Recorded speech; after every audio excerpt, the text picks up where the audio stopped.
So now I got a question. Like, this is kind of like a biased question, right? So say for me, I'm a young dude. I want to have some fun. I want to be able to use other people's money to have my fun.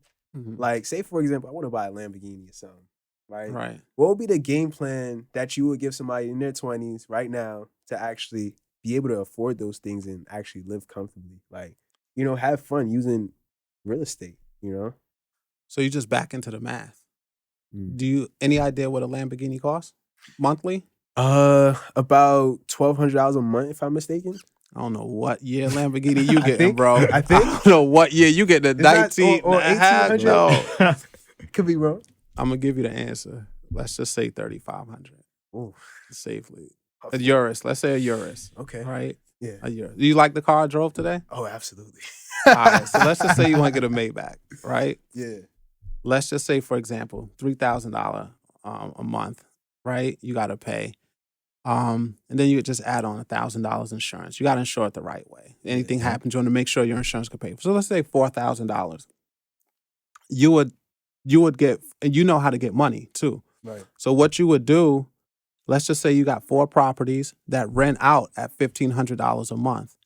So now you're making $1,500, $3,000, $4,500, $6,000. I would strongly recommend, if you really want to rely on rent, to use government programs like Section 8, or you use companies from findhelp.org. That's where you get your money. That's $6,000. And now you can drive that car for free, or you could get a driver.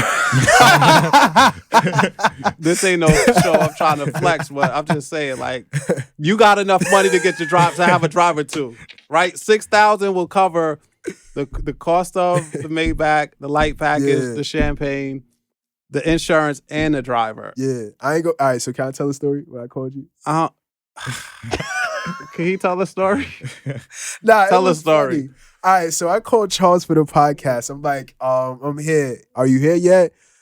He's like, I'm about 7 minutes away. All right, cool. So when you get here, just park right here. In New York, you gotta have meters and things like that. So I'm like, Parking it's is after crazy. 7 o'clock. Parking is crazy in New York. After 7 o'clock, you don't gotta pay for the meter. He's like, oh, don't worry about that. Got a driver. I'm like, okay. All right, cool. That sound good. That sound You good. have to, man. But yeah, man. So It I come- want to be able to have a driver. I want to have all the good things in life, and I need real estate to fund it, man. It comes with the territory, bro. Yeah. But it's part of like the hard work. Yeah. So there's a absolutely. lot of travel. If you really want to get right, you do have to have a presence. Go check on your properties, or you build out the infrastructure to where your tenants know you care about them. They're gonna care about your property. Yeah. You can't go crazy with the rent, right? You can't be a New York City landlord and raise your rent 20%. Them people gonna leave. That 20% means a lot to them. You want to keep your rents moderate. But I'm gonna give you guys like a quick wealth hack too, man. This is where I get investment money from, aside from rent money. I know you guys are tapped into the banks a lot, right? But for the most part, banks, I'll give you just one in specific that I use. Bank of America has this partnership with Merrill Lynch, and they have what they call these preferred deposit accounts, right? You familiar with those? Is that like the investment account? It's like a self-managed deposit account. I'm just going to give you an example for raw numbers. They typically, there's a mutual fund called Dreyfus. It pays 5%, but the account is almost a liquid account. Yeah. Meaning if you want to take your money out of it, you can. It's almost similar to like a sweep account where they sweep your money overnight and it gains interest and they put it back. But Merrill Lynch through Bank of America has this partnership where you could do preferred deposit accounts and earn close to 5% on your money annualized. So just round numbers to give you guys an example of how you could drive whatever car you wanted for free, or how you could almost live anywhere you wanted for free. Just round numbers. So if you had $1 million and you put it in that account, right, you know where to get money at 0%, right? So if you put $1 million in that account at 5%, you're earning $50,000 a year. Just sitting there. Which is $4,166. That $4,166 could pretty much afford you to live wherever you wanted, basically rent free. Yeah. Information. That's a lot. It's all about the information. That That's closes right. the gap, man. The wealth gap gets closed through the information gap. That's crazy because it's like, especially people in like, our community, we don't have access to a lot of this information. Like even before like the interview, I didn't know what a land bank was. You know, I did my research about it and I'm like, why don't we know about this? Like, why don't a lot of like people that look like us know about it? Yeah, man. It has to come from some, like I say all the time, some burning desire has to be in you to take action. Right. So before it was a matter of we didn't have access to the information. And now I think my experience on Instagram, we're in the information era where everybody's giving information. I've seen you teach and just give credit information like crazy, to where now it's like, all right, so we got the information, or we got a lot of the information. We don't got like the super high level wealth hacks, right? Like I just gave, but we got enough to start to close that gap. And a lot of times I see people don't take advantage.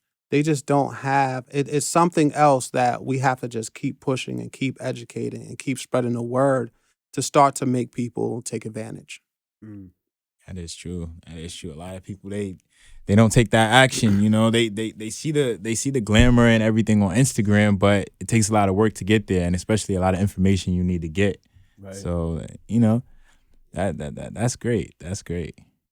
That's great. Any other question before we close out soon? I mean, honestly, I was also thinking about it, like, being that you're going to these tough neighborhoods. Yeah. How does the community take it? Because some people might think like, oh, hey, I see developers coming in. I see people, renovating this property next to me. Are they gentrifying this area? Is the rent about to go up? Everybody's like paranoid. They start getting, they might not take it the right way. That's a good question, man. And what I thought that way at first, but my why overcame my fear, right? So I got to get my kids money because they need money, or they're going to be living with me in a basement for like in the 30s, right? So I'm like, nah, right? I got to get them out of here, right? They got to go. So I had the heart to just go. But realistically, like, they're people just like us. Yeah.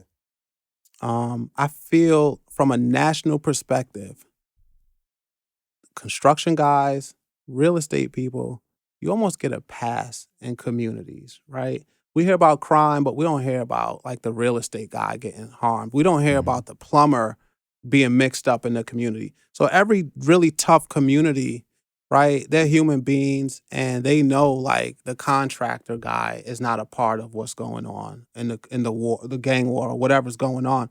Like you just get a pass. And then, like I said at the beginning, if you introduce yourself the right way to the individuals in the community, they embrace you. They really do. So the trap house might be on a block of 15 houses, right? But the other 14 houses don't really want the trap house there anyway. Yeah. So I've never had to push anyone out. Like, they're vacant properties, but still that abandoned house, they don't want it. It's an eyesore. It brings down the property value. There are animals living there in the winter. Crime happens in there. So the community does embrace you. It's like they know it's the best thing, and they want it. Of course, they don't want their rents to go up. Yes. However, the property value goes up, right? So it is a huge value add to a community that is safer. It's on a tax roll now. The water bill is being paid. There's an electric bill. And then your house, the value is now going to go up because there's no vacant houses on the block anymore. Wow, so it's a win-win for both. It's a win-win for everybody, man. And it's debt-free. I'm pretty sure the city loves this type of stuff for sure.